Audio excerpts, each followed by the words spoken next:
Salam alaikum, les élèves terminales, deuxième bac PC, sciences maths SVT. مبروك رمضان اللي دخل عليكم بالصحة والسلامة وبالنجاح إن شاء الله بالتوفيق. Je vais résoudre un exercice de mécanique, le premier exercice de mécanique cette année. Je m'excuse, je peux pas, ou bien je n'ai pas pu enregistrer des vidéos parce que j'avais beaucoup de travail à faire. نتمنى على الله أنني نلقى الوقت باش نenregistrer le maximum de vidéos pour cette année, Inch'Allah. Bon, l'exercice est le suivant. Un solide S de masse M 0,4 kg se déplace sans frottement sur un plan incliné d'un angle alpha. Il quitte la position O à t égale à 0 avec une vitesse V0 de mètres par seconde et passe par la position A avec une vitesse VA 4 mètres par seconde en parcourant la distance OA égale à D pendant la durée delta T. Onde G est égale à 10 mètres par seconde carré. Alors donc l'angle alpha il est donné, c'est 30 degrés. En appliquant la deuxième loi de Newton sur le solide S, trouver l'accélération A égale à AG, son centre d'inertie en fonction de alpha et G. Calculer petit a et déduire la nature du mouvement de S. Trouver l'expression de l'équation de la vitesse et de l'équation horaire. Calculer la durée delta T et la distance d égale à OA. Calculer l'intensité de la réaction du plan grand R. Alors donc, on va répondre à la première question en appliquant la deuxième loi de Newton sur le solide S. Trouver l'accélération A égale à AG de son centre d'inertie en fonction de alpha et G. Premièrement, avant d'appliquer la deuxième loi de Newton, donc il faut préciser le système étudié. Alors ici, le système étudié a été déjà précisé dans l'exercice. Deuxièmement, il faut donner le bilan des forces. Troisièmement, il faut représenter approximativement les vecteurs force sur un schéma. Et troisièmement, il faut faire les projections sur les axes, l'axe OX dans un premier temps. Et si vous n'arrivez pas à trouver la réponse, donc il faut combiner entre l'axe des X et la projection sur l'axe des Y.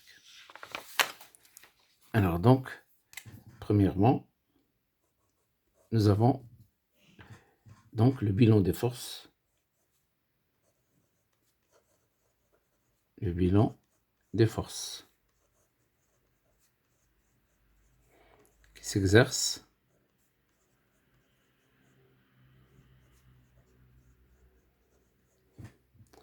sur le solide S.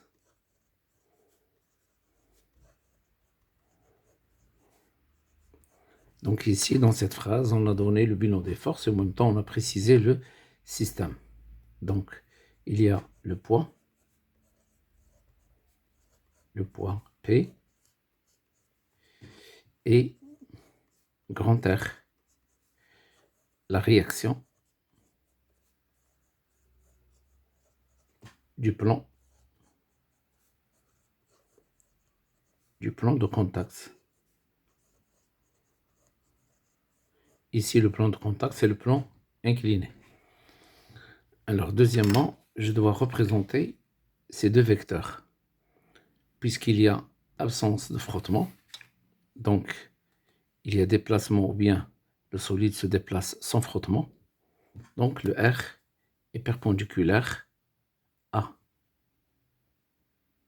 la surface de contact, donc le vecteur grand R.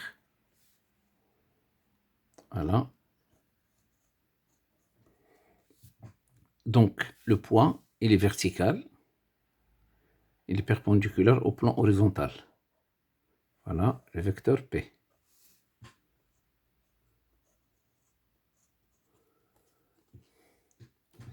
Donc nous avons un mouvement sans frottement, mouvement sans frottement.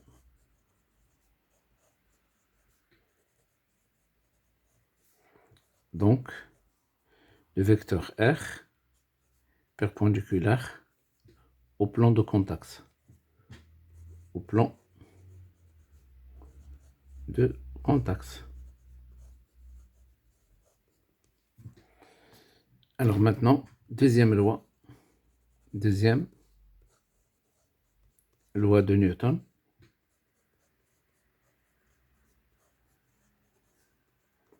Alors, qu'est-ce qu'elle dit, la deuxième loi de Newton? La somme vectorielle de toutes les forces extérieures qui s'exercent sur le système étudié, il est proportionnel à l'accélération du centre d'inertie, c'est-à-dire est égal à m fois AG. Alors pour nous, nous avons deux forces. Donc nous avons P, nous avons R. Donc il est égal à m AG. Donc on va la noter d'après l'exercice MA. Donc qu'est-ce qu'on va faire? La projection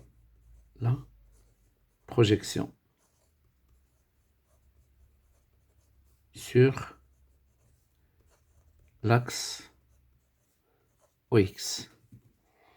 Donc dans la projection, on enlève les vecteurs et on va mettre ici un indice x, x, x. C'est-à-dire voilà, P, x plus R, x est égal M, A, x.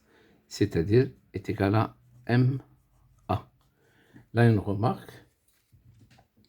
Le vecteur A, lorsque un solide se déplace sur un plan, soit incliné, soit un plan alors horizontal, le vecteur A est perpendiculaire à l'axe des Y, c'est-à-dire parallèle à l'axe des X. Le voilà A.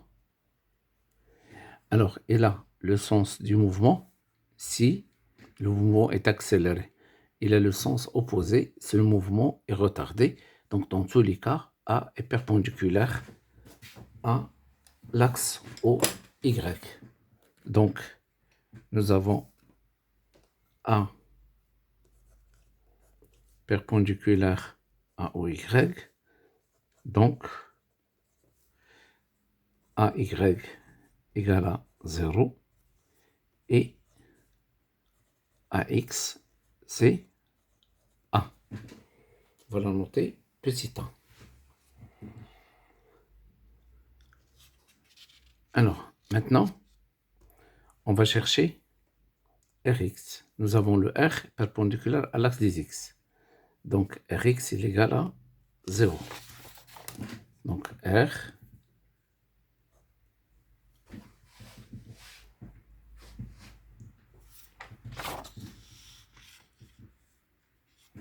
on a le vecteur R perpendiculaire à OX. Donc, Rx égale à 0 et Ry est égal à grand R puisque il a le sens de l'axe des Y. Alors maintenant, on cherche Px et Py. Pour chercher Px et Py, je dois dessiner ici, ça c'est l'axe des Y. Voilà. Donc j'ai translaté l'axe des Y ici. Nous avons la première propriété, cet angle-là, c'est l'angle alpha, puisque ici alpha, 90, 90 moins alpha. Donc ici c'est alpha. Donc cet angle est toujours égal à celui-là. Je trace la parallèle à l'axe des X, passant par l'extrémité de P. Voilà. Alors ce vecteur-là, qui est dirigé toujours vers le bas, c'est le vecteur Px. Et ce vecteur qui est aussi dirigé vers le bas, porté par l'axe des Y, c'est le vecteur Py. Voilà. Alors maintenant, qu'est-ce que je constate? Je constate que Px, Py et P, ils forment un triangle rectangle. Donc il est rectangle ici. Donc Px, il représente le côté opposé. Donc il est lié au sinus.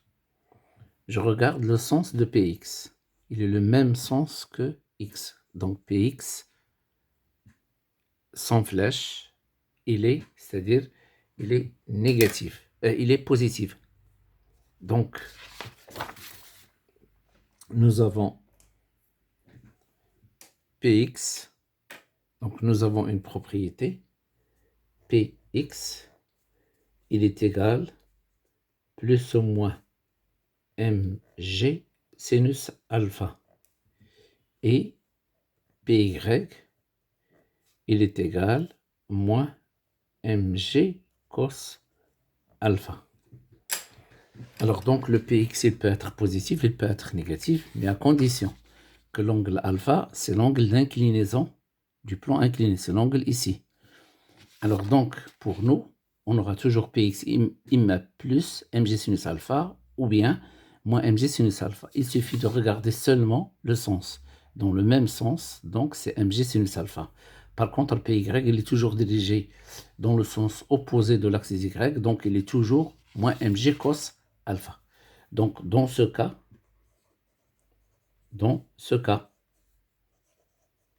alors Px, il est égal mg sin alpha. Donc, on remplace. Nous avons Px plus Rx est égal ma. Donc, automatiquement, Rx égale à 0. Donc, mg sin alpha est égal ma. On simplifie le m. Donc, A est égal à G sinus alpha. Voilà l'expression de A. La deuxième question. Calculer petit a et déduire la nature du mouvement S. Nous avons la masse est égale à 0,4. Nous avons G est égal à 10. Nous avons alpha est égal à 30 degrés. Donc, on sait que ici A est indépendante de la masse. Donc, G est égal à 10 mètres par seconde carré. Alpha est égal à 30 degrés. Sinus de alpha est égal à 0,5. Donc, alors petit a est égal à 5 mètres par seconde carré. Donc, puisque A est égal constante positif, le mouvement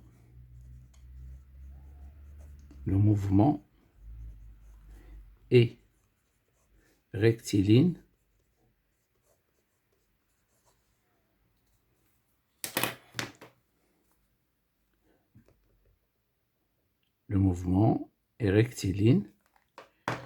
uniformément varié.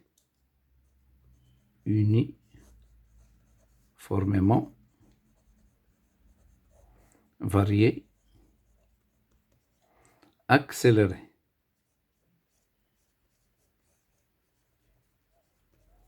Alors, mouvement rectiligne uniformément varié, accéléré. Donc, M, mouvement rectiligne uniformément varié, accéléré. Alors, troisièmement,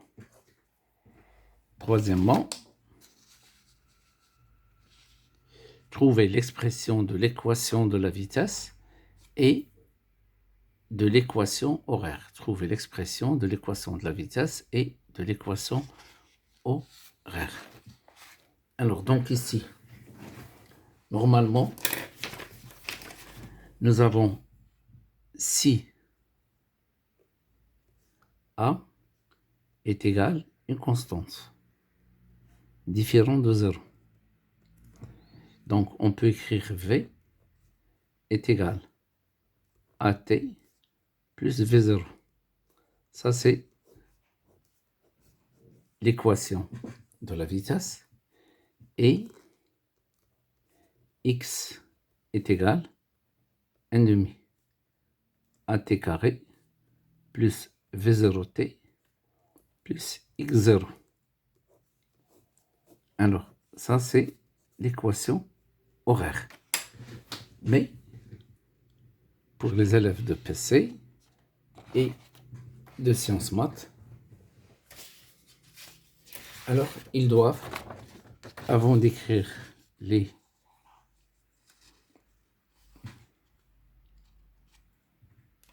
équations horaires, donc on doit écrire alors dv sur dt est égal à est égal constante. Donc par intégration,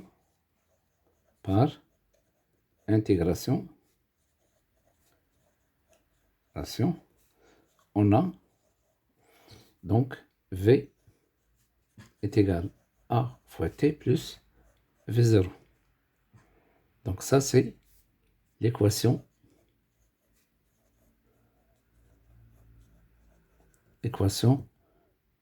de la vitesse.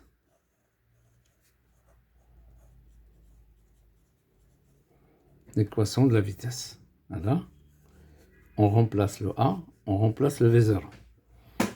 Alors, on sait que V est égal à d de x sur dt, c'est-à-dire d de x sur dt, je remplace V par A fois t plus V0. Donc, par intégration,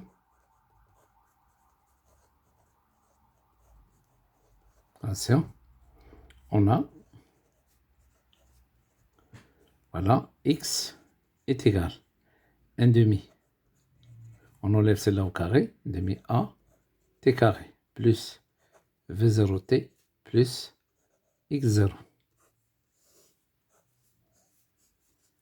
Donc ça, c'est l'équation horaire.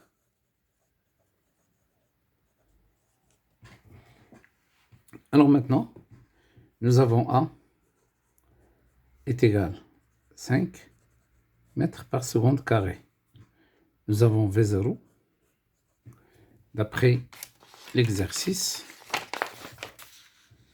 Alors, donc ici, il quitte la position intégrale 0 avec une vitesse V0 2 mètres par seconde. Donc, 2 mètres par seconde. Et nous avons x0, c'est x, un instant t égale à 0, il se trouve en haut, donc égal à 0. Donc on va remplacer A et V0, donc V est égal 5t plus 2, voilà, et x est égal 5 demi t carré, je remplace A par 5, V0 par 2, plus 2t. Voilà l'équation horaire, l'équation de la vitesse.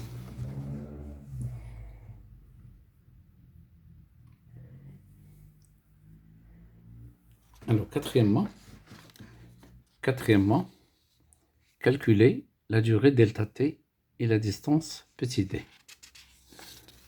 Alors, quatrièmement, donc pour calculer la durée delta t, alors nous avons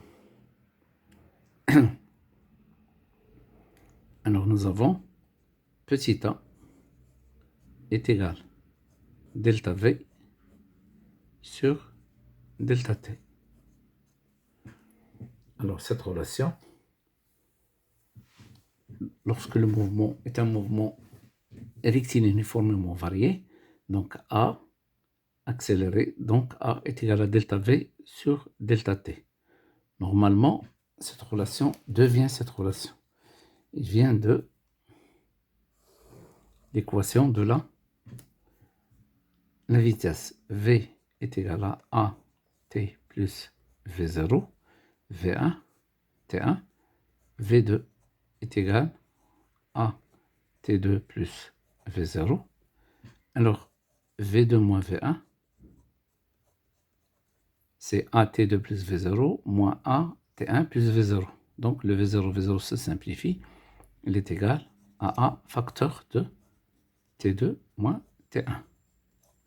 Alors, ça, c'est delta V.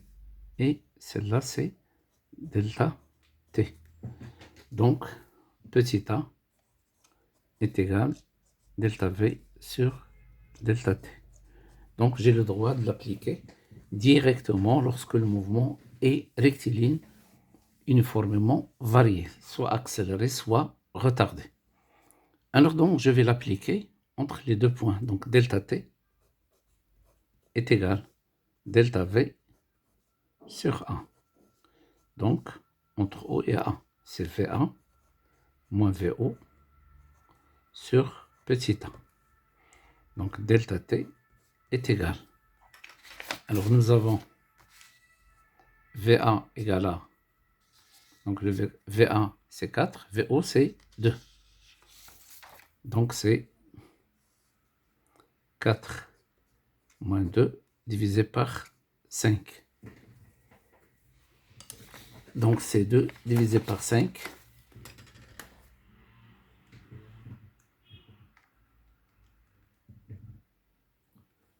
C'est 0,4 secondes. Alors maintenant, pour calculer la distance D, donc je vais travailler avec l'équation horaire. Donc la distance D, c'est O1, c'est x1 moins x0.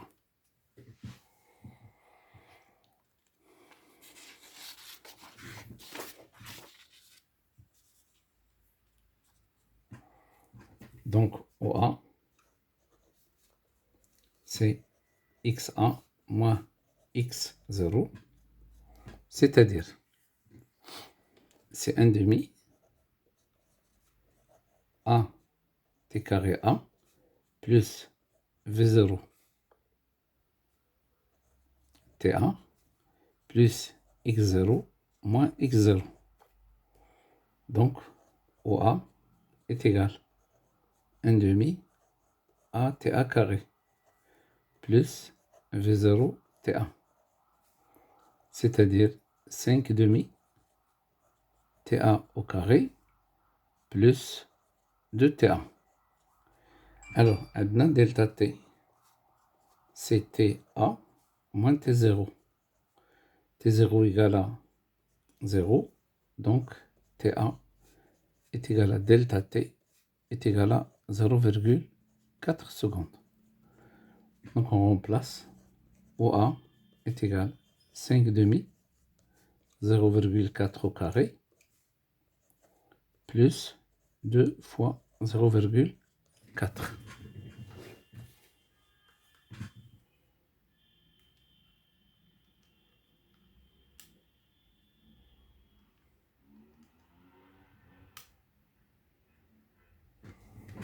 Donc c'est 1,2 mètres.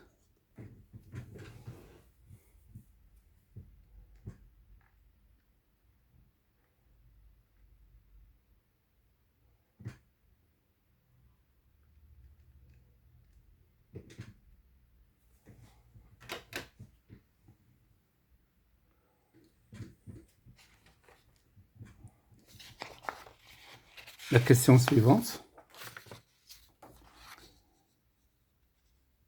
Calculer l'intensité de la réaction du plan grand R.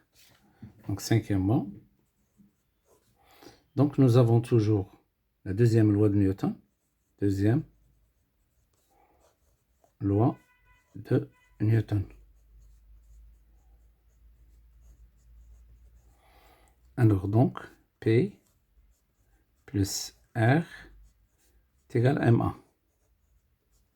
Projection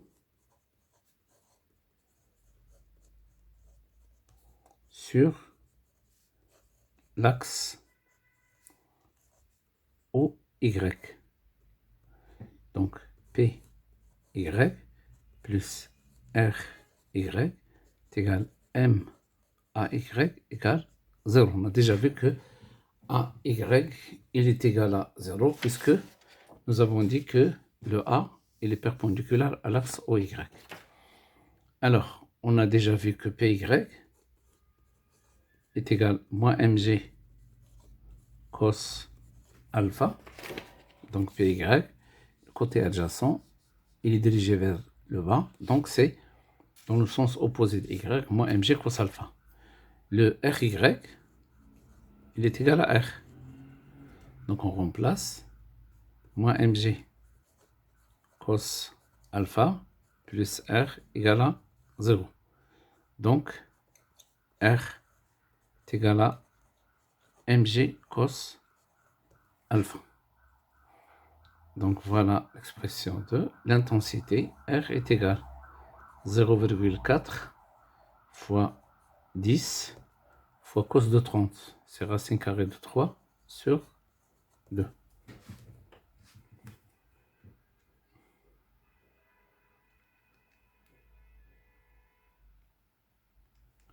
Donc c'est 2 fois 2 racine carrée de 3 newton. 3,46. 3,46 newton. Donc c'est la fin de cet exercice. Je vais augmenter la difficulté en traitant les exercices suivants. Salam alaikum.